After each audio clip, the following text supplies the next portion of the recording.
You hear me talk all the time about awareness, vulnerability, and kind of the process of healing, and that no matter where you are along this journey, there's going to be times that things come up for you that create some struggle. And the more aware you are of that, the more you can help yourself through it. Well, today I want to share a little personal story of how that has relatively recently shown up in my life. Welcome. I'm Peggy Oliveira. Thank you so much for joining me. If you haven't yet, make sure to subscribe and click the bell for notifications. So, a while ago, maybe a year or so ago, I don't remember exactly, I shared somewhere, might have been on social media, might have been here on YouTube, about how we had done some renovations, and there are days when I can look out the windows that are not complete yet and really just focus on the view and feel good, feel appreciative, and just enjoy my little swivel chair in front of the windows. But there are other days in which, while I can still appreciate the view, my focus and my energy is on the fact that those windows do not have window trim. And they haven't had window trim at this point for almost a handful of years. And so I can really get kind of just focused on that. And while I'm not like obsessively thinking about it, it's there. And it can really affect me beyond just the time that I'm sitting there. Not drastically, but it can kind of cause me to feel just kind of this lack of desire or motivation to really do much. And I've been aware of that for quite a while. I can also feel that a little bit in rooms that are not finished in terms of furniture or decor, just things being undone. And I hadn't necessarily given it a whole lot of thought. I was aware of it. I was able to kind of bring myself out of it. It didn't have a significant impact on me. So I didn't really give it a whole lot of thought. Well, relatively recently, my husband and I were sitting in front of the windows in our chairs and having our morning latte. And as is often the case, because those windows are right there, and of course, when you own your own home, there's always some work to be done, right? And so we can see outside, we can see our back patio, there's things to be done out there that we'd like to do. And I don't know how the conversation specifically unfolded that led me to this particular place, but I was trying to explain to him how it felt. And I wanted him to understand, because if I'm not happy much of the time, especially if it's something like he's in charge of, so to speak, I know that he can sometimes feel like I'm maybe blaming him or I'm unhappy with him. And so I wanted him to understand so that he didn't feel that way. I wanted him to understand that what was happening for me. But I couldn't really explain to him what was happening with me because I wasn't quite clear on that. And so I decided to give myself a little bit of time to just kind of sit there with it and try to figure it out. And it took a little bit, not a long time, but probably at least a few minutes.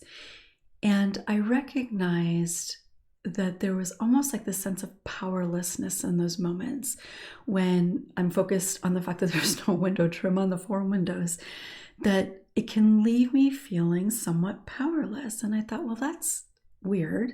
That's interesting. But why do I feel powerless? I'm not powerless. I mean, if I really wanted to, I suppose that I could just call somebody up and have them put window trim on. But part of it is that we're not quite sure what we're going to do yet because my husband wants to take those windows out and do something different. But anyway, part of it is kind of this sense of being stuck because we don't know exactly what we're going to do.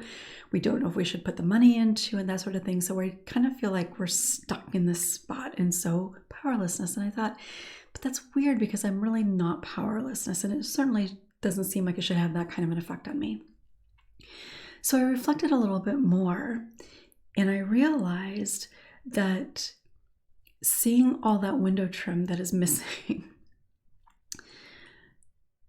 it took me back to being a child. And for some of you, you may already be aware of this, but I grew up well below the poverty line. And as a result, we lived in a lot of places that were really not very nice at all. Well, actually quite bad. Very run down. Certainly a lot of things, probably places that didn't have window trim. I don't remember specifically, but certainly things that were not working properly. Infestations, whether it was bugs or rodents. We even had utilities cut off. We got evicted a lot. So growing up, I did not have a very stable home environment aside from abuse. Just having housing, good, safe, warm housing, and certainly not nice housing. And I recognized that though my situation is completely different than what it was when I was a child, though my circumstances, even my financial circumstances, are completely different than what they were when I was a child, that when my focus goes to the lack of trim on those windows, because of a sense of vulnerability, the feeling that comes up is a familiar feeling of instability and powerlessness, because that was very real in my childhood. So I'm sharing this with you because oftentimes I will hear people say, well, but that's not the case now, no matter what it is. That's not the case now, and so I shouldn't be struggling with this. Or, so much time has passed, I shouldn't be bothered by this. And I will often say that no matter where we are on this healing journey, depending on our level of vulnerability, there can be things that come up that affect us that seem completely unrelated or seem like they shouldn't be affecting us in the way that they are. And so on those days when I look out the window and I'm focused more on the lack of window trim, it's not so much about the window trim. It is about that feeling that comes up that I wasn't even necessarily aware of what the feeling was, and the connection, the familiarity of that feeling. So for me, that feeling of powerlessness when it comes to my home, the sense of powerlessness and the connection to being unstable, that's connected to the reality of things not being stable, of things not being done, of feeling that a home isn't really a home, that it's not safe, that it's not nice, that it's, I don't have the ability to create the change that I want to create. Now, none of that is ultimately true for my life now, but that's the thing about the incredible impact of things from our childhood, that even when our circumstances are completely different, when there's still some things that are maybe still some wounding left over that hasn't completely healed, it can creep back in. And sometimes even when it has healed, there can still be a connection when there is a familiarity with the feeling that comes up now and the feeling that was there then, even if unrelated. Because obviously lack of window trim or not having all the decor or furnishings that I want, it's nothing like it was when I was a child. Completely different circumstances. But the feeling was familiar. The connections in my heart and in that place of fear were familiar.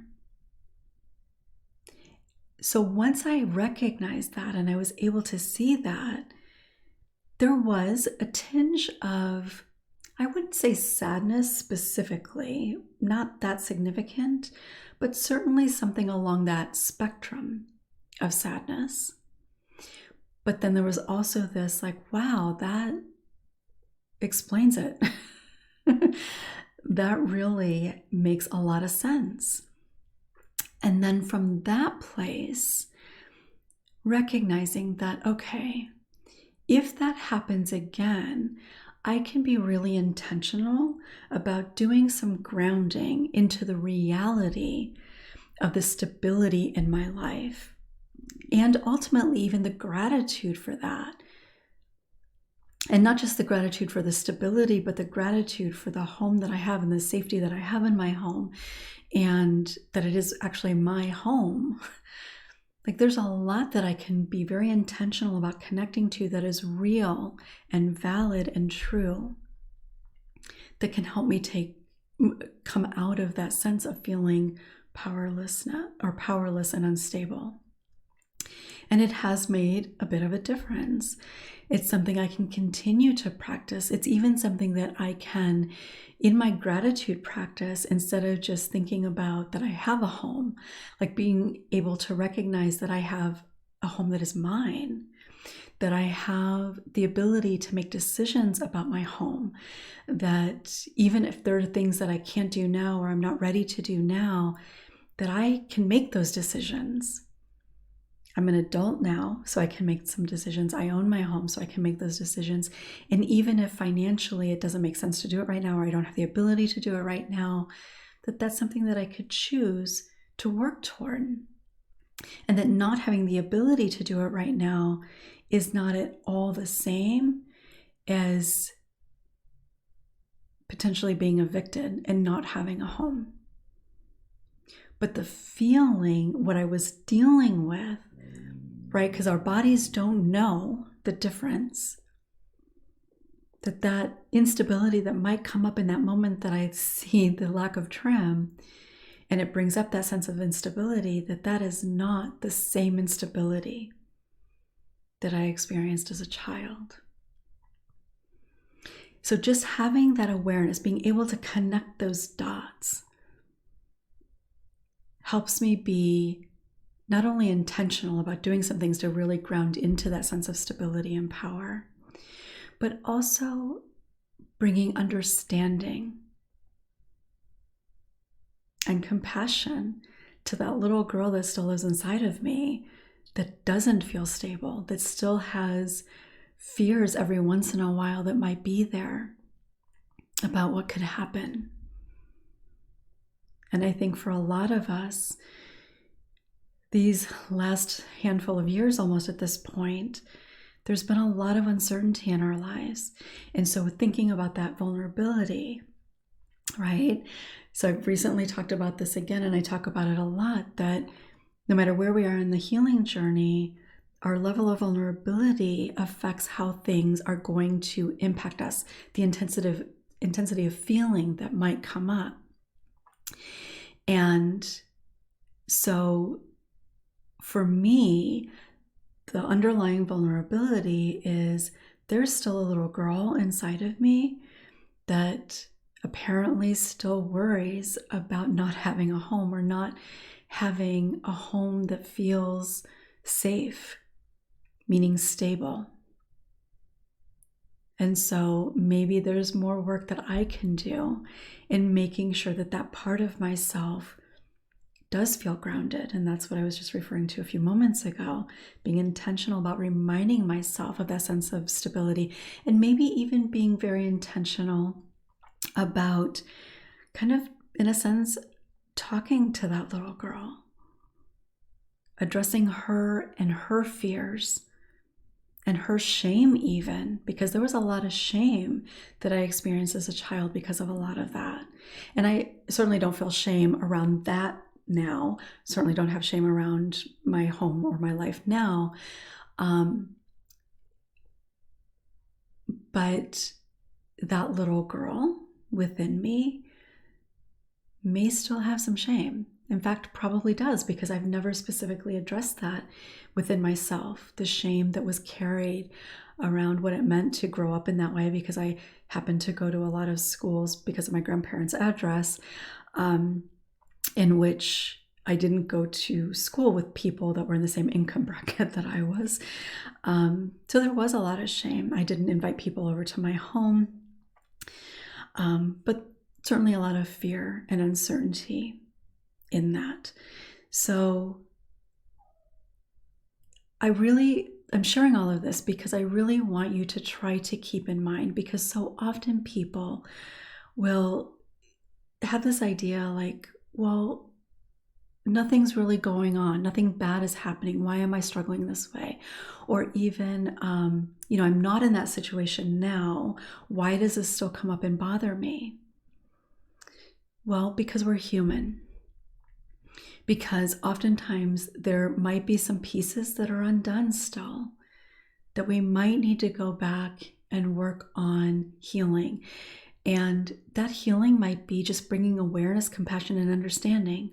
Or that healing that might still need to be done might be a lot more involved.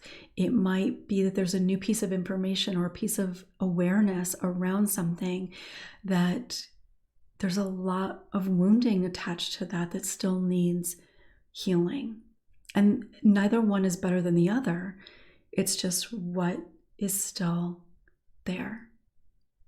So keeping in mind that idea of familiarity, is there, when you find yourself struggling with something, being bothered by something, is there something about that feeling that might be familiar? Is there something about the circumstance that might be familiar? Because most times it's not going to be about the thing right now. Of course, there are going to be times that it might be, but oftentimes it is more about the familiarity of something from a significant type of wounding that happened. So there's nothing wrong with you. It's not that you're working hard, that you're not working hard enough in healing. It's not that you're never going to heal, because you've already done a lot of healing, right? It does not take away from the healing that you've done. It is just the reality of being human. So I'd love to hear from you. Can you relate at all? Does anything that I shared resonate for you? Could you see yourself in some of that? Of course, your situation might be a completely different type of situation. But I think it is helpful to recognize that there doesn't have to be something bad going on in your life for things to still creep in that maybe still have some wounding around them that need to be acknowledged even. Sometimes just the acknowledgement can go a long way in healing.